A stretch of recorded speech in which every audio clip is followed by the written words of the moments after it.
Let's see if this fires.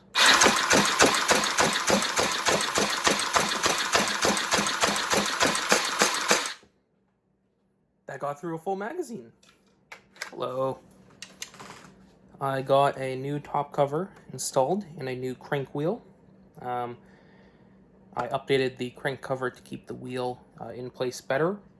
I also made a new linkage bar from the wheel to the bit that pulls the stuff up front, which has ball bearings in it now. So should be a bit smoother, which should be good. Let's see if I can get through a full magazine with this prototype. Got my battery.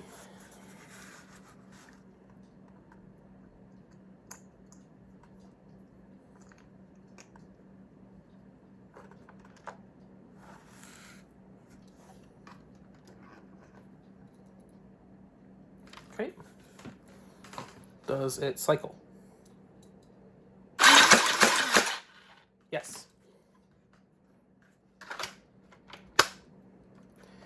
Magwell still needs a bit of work. It's using a slightly misaligned catch notch and a little bit that the mag pushes up against, so it needs some help to go in there, but let's see if this fires.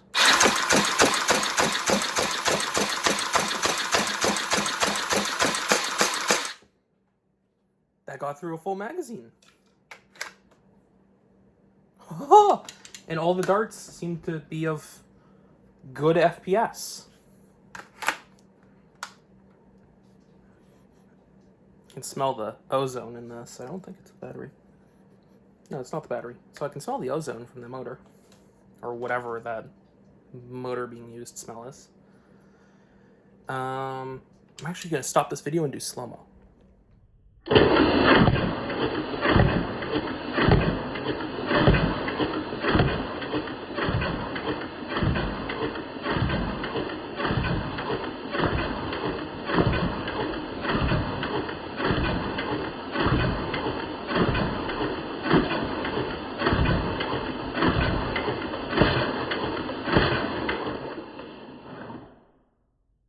Alright, this is my awful setup for recording my, what's this called? Chronograph. I have this balanced precariously on an old camera mount. So let's see if the phone doesn't fall.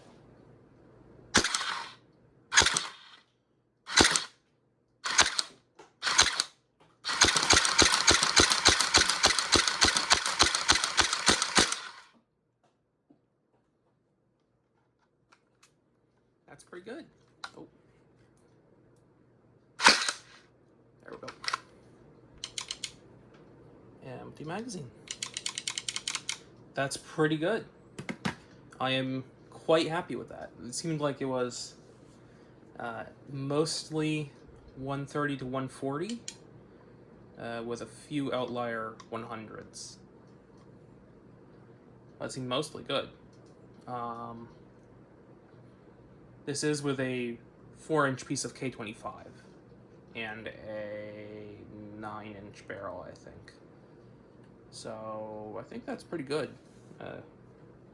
considering the barrel length and spring in this. So now that I know that the blaster works, at least works well enough, this prototype, I'm probably going to, I'm going to wire it up. All the prototypes so far have been using this mess coming out the back, because I didn't want to go through the trouble of wiring up the switches inside before I knew that the mechanics worked. So now that the mechanics work, and work to a satisfactory amount at least, I'm going to go ahead and wire this up.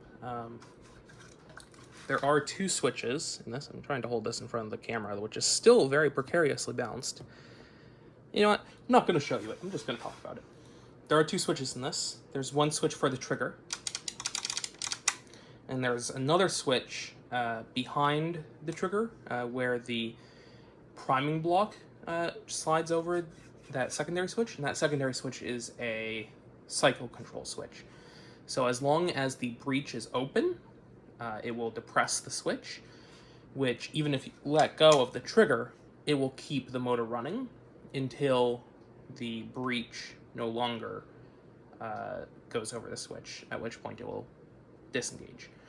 And if the trigger is also disengaged at that point, then it will stop firing. And that's to make sure that it does a full cycle each time that you pull the trigger.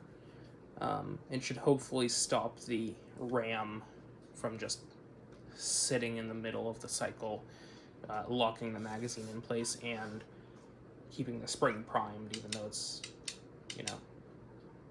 even though the spring is not being used. So like if you are firing it and then you decide to put it away, you don't want to keep the spring primed that entire time. That'll damage the spring. So cycle control will stop that.